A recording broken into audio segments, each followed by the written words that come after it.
Are you tired of feeling stuck on social media, struggling to keep up with trends while juggling all the other youth pastor, church communications demands like counseling and writing sermons and, heaven forbid, forgetting and losing your receipts? Well, let's make 2025 the year that you and your church dominate online without burning out, because we are in the definitive social media strategy for busy youth pastors and church leaders in 2025. This is my hybrid ministry guide, and we're going to look at 5 different core pillars: quality or quantity on social media, the announcement ratio, how often should you be announcing versus posting other content, what's the difference between the discovery or the social graphs era, how do we empower a team to help get stuff off our plate, and finally, what do?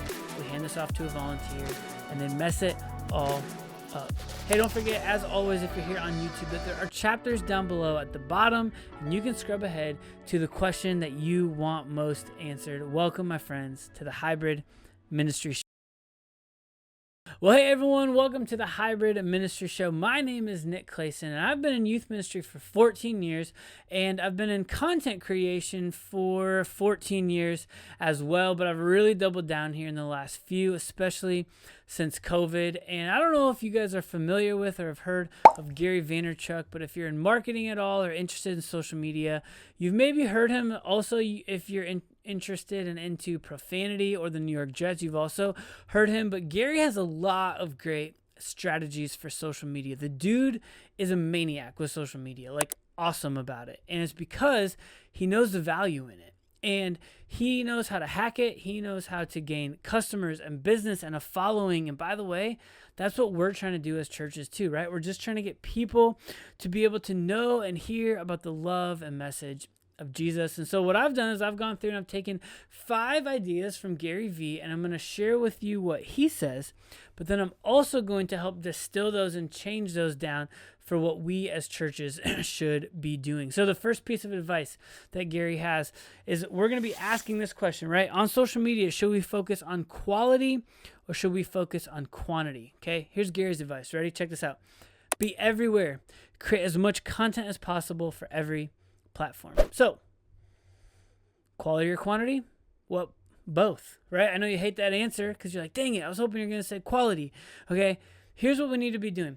We need to be doing at least a long form piece of content, especially if you're in youth ministry.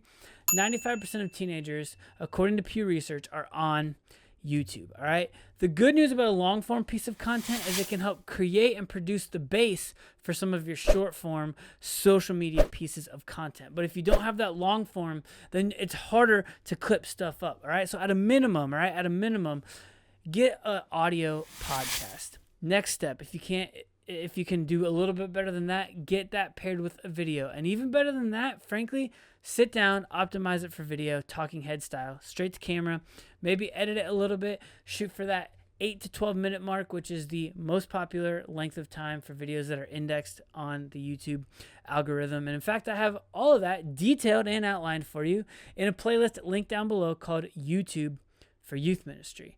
And then, as Gary says, create as much content as possible for every platform. So cut up your teaching content, however you're getting it, audio, back of the room camera, studio style YouTube video, whatever the case might be, create bite-sized pieces of content. My favorite tool is Opus Clip. It's super easy. It does it for me. Almost no editing. Check out the link down below to give Opus Clip a try.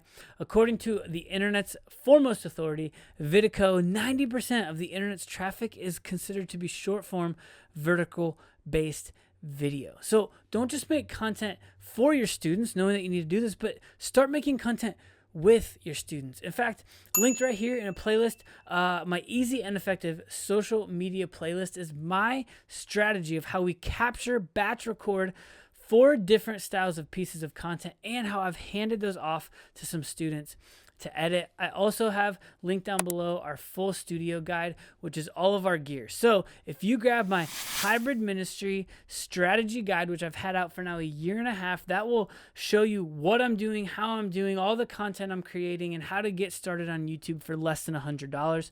But if you click the studio link, it will give you the elevated version of that gear, cameras, tripods, and lighting. Okay, next question.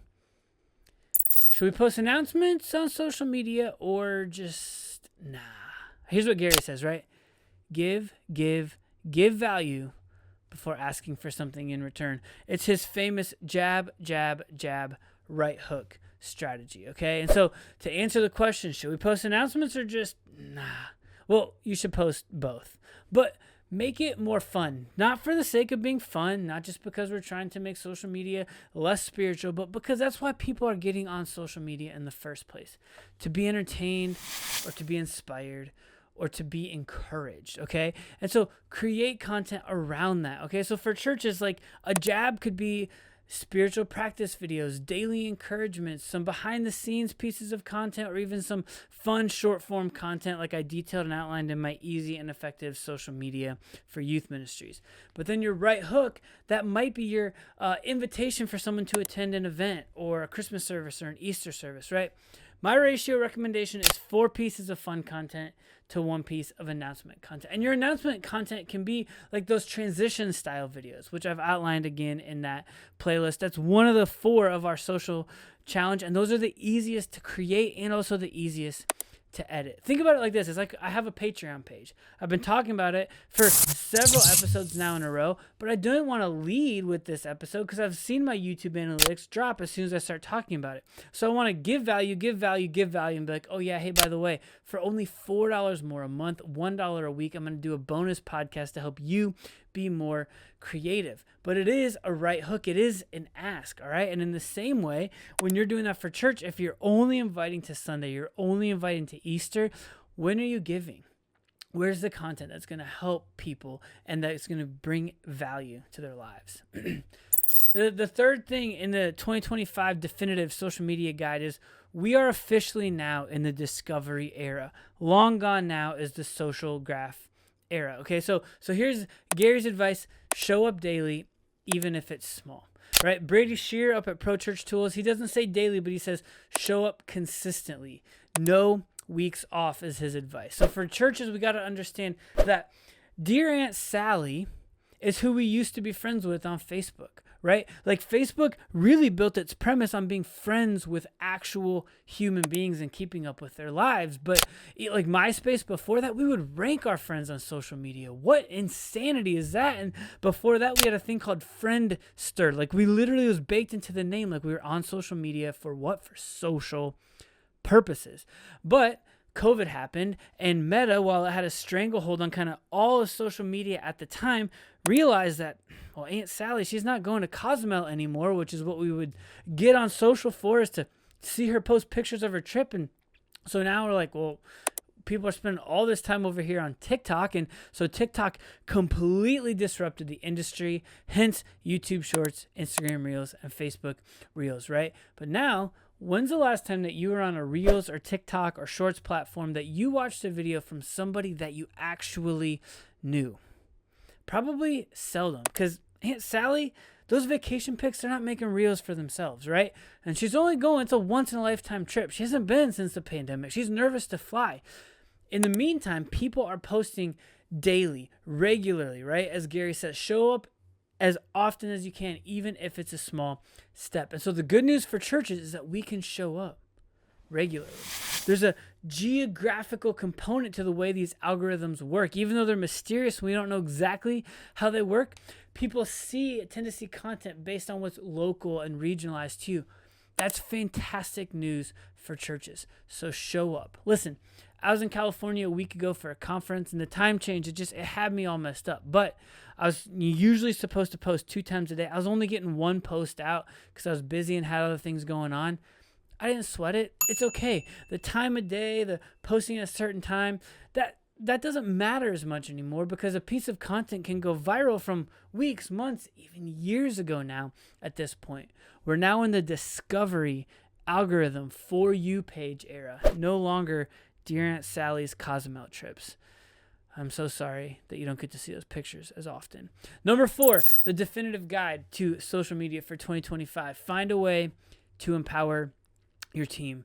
Gary says social media is not a team sport. And churches, let me just implore you, stop handing this off to the unpaid intern. Stop handing this off to your granddaughter because you think that she's a little bit more social media savvy. She is, but she's not a marketing person. This needs to be a group project.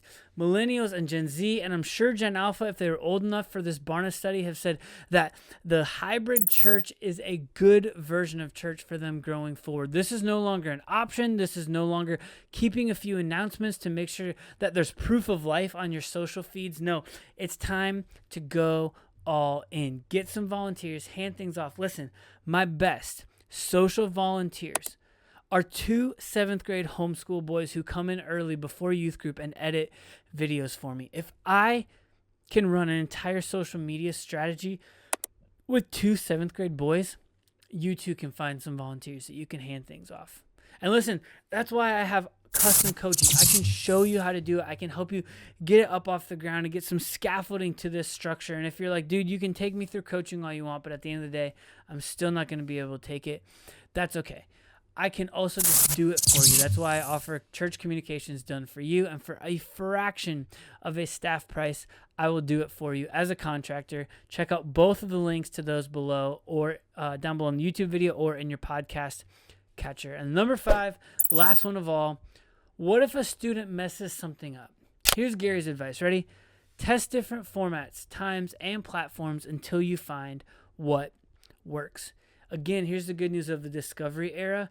You can put a piece of content out, and even if it flops, people are going to forget about it tomorrow. Social media is a rushing rapid of a river. It is moving so fast. So keep testing, keep trying. If things don't work, that's okay. Get back up and keep it going. It is not as big of a deal as it used to be in the social graph era when Dear Aunt Sally was judging every single one of your church posts. Now, try something. If it hits, great. Do more of that. If it doesn't, awesome. Take note of that and adjust your strategy as you move forward.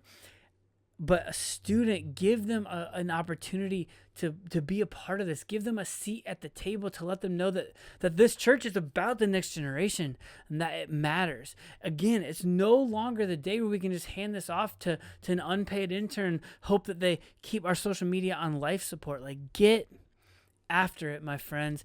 2025 is going to be your year. We are here in the Hybrid Ministry Show to help it out. Subscribe wherever you're on podcasts. Leave a rating, a review, like the video. However you can get the word out. We want to help you crush social here in 2025. I'm so excited to do it along with you. Thanks for being here. And don't forget, my friends, as always, to stay hybrid.